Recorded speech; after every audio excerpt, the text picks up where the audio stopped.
Welcome back to Breakfast Television, 7:53. Now we have Lynn Glowacz from the running room joining us as we gear up for the Santa Shuffle and any outdoor exercises coming up to make sure that we're prepared, because you can run outside in Winnipeg year-round. Right. Believe it or not.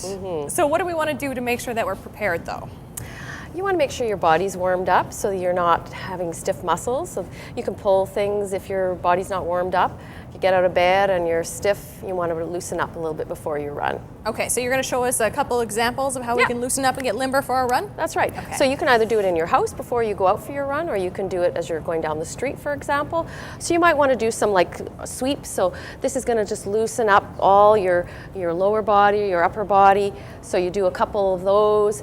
You can maybe do some lunges. So you're just walking lunges, for example, something like that. Also, once you've warmed up a little bit more, you can do some arm sweeps. And then you might want to do some skips as you're running along as well. So something like that. Stretching out your quads, your hamstrings as you're walking. And all those kind of things will just loosen up all your muscles and get you limbered up before you go for your run. And I like the idea of doing it inside the home, because if you're not quite ready for that blast of cold air, you can warm up and then head outside right when you're ready to hit the pavement. That's right. In addition to making sure that we're warmed up or stretching, it's all about what you're wearing too. Correct. Okay, so what do we want?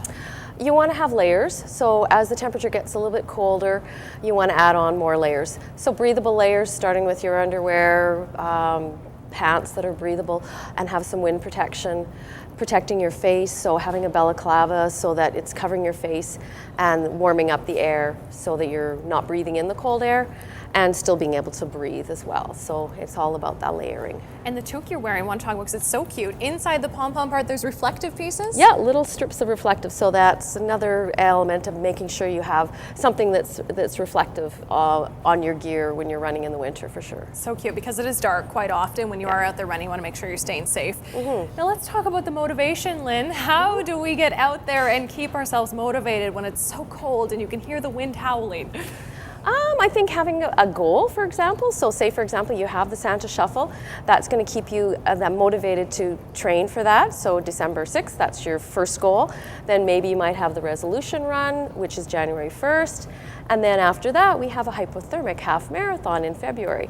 So all those little goals keep you motivated, as well as having friends. We have our running club and walking club at the running room on Wednesdays at 6 and Sunday mornings at 8:30. So that just keeps you motivated to be going out with other people too. So. Right, because you're held accountable then. You know people are there waiting for you. Definitely. And it's fun, it's social. You were saying it's a great chance to get together with those people and keep up with the exercises and stay motivated. And the running room, a great resource as well. Definitely, yeah. Well, thank you so much, Lynn. You can find more information through the running room, and don't forget to register for the Santa Shuffle happening right here at the Forks, Saturday, December 6th, in support of the Salvation Army. More BT coming up. Stick with us.